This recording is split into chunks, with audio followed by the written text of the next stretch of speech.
Friends,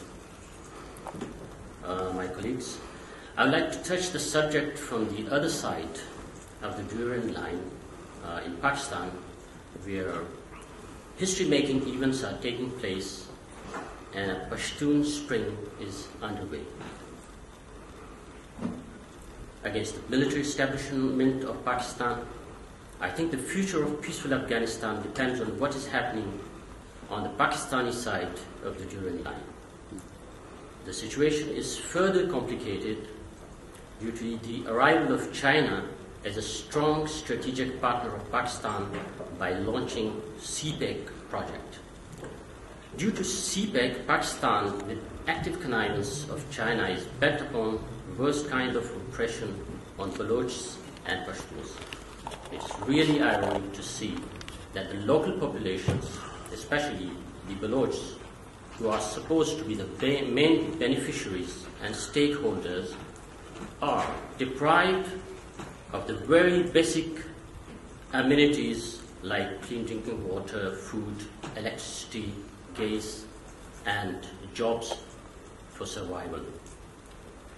On contrary, the nations who live in areas through which this gigantic and controversial project passed through are subject to worst kind of oppression by the Pakistani regime.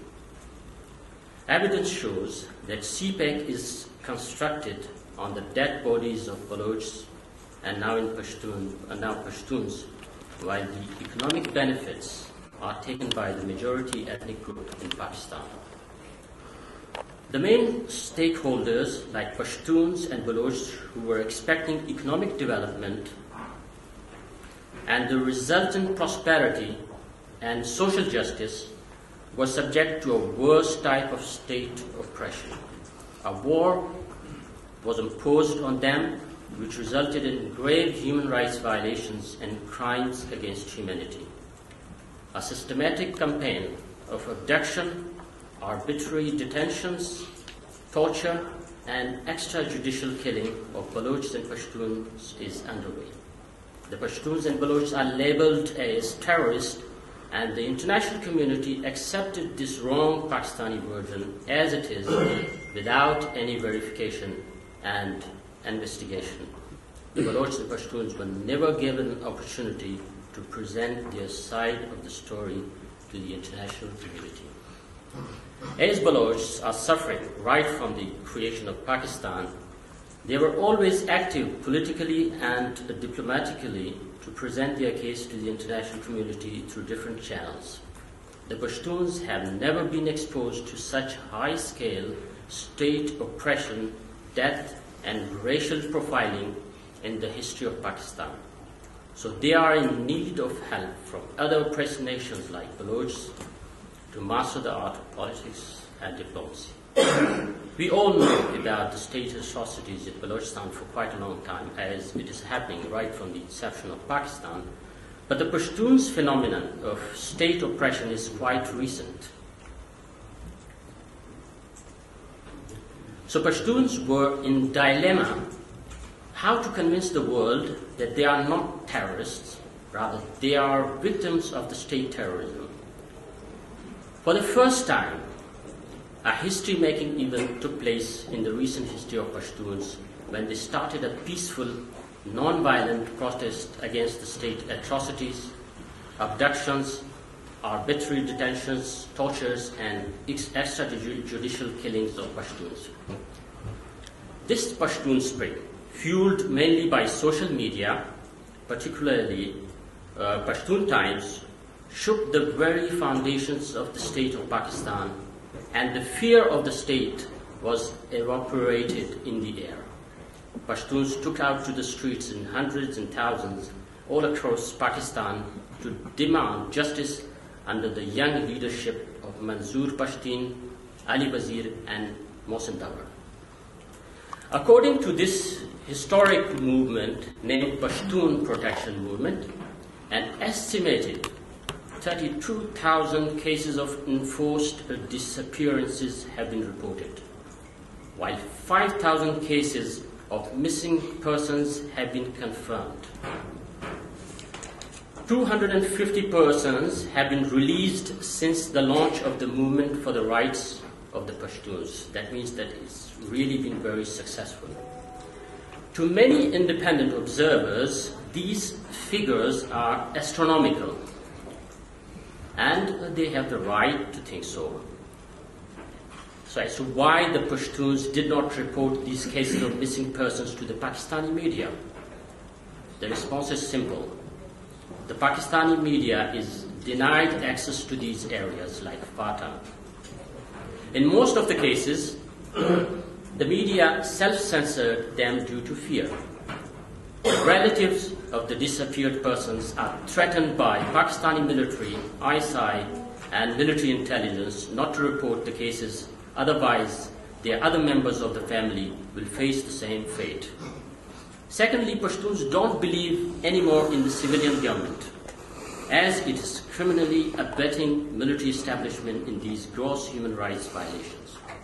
The most important factor leading to reporting of these cases of missing persons was the emergence of credible Pashtun young leadership whom the Pashtun trust now.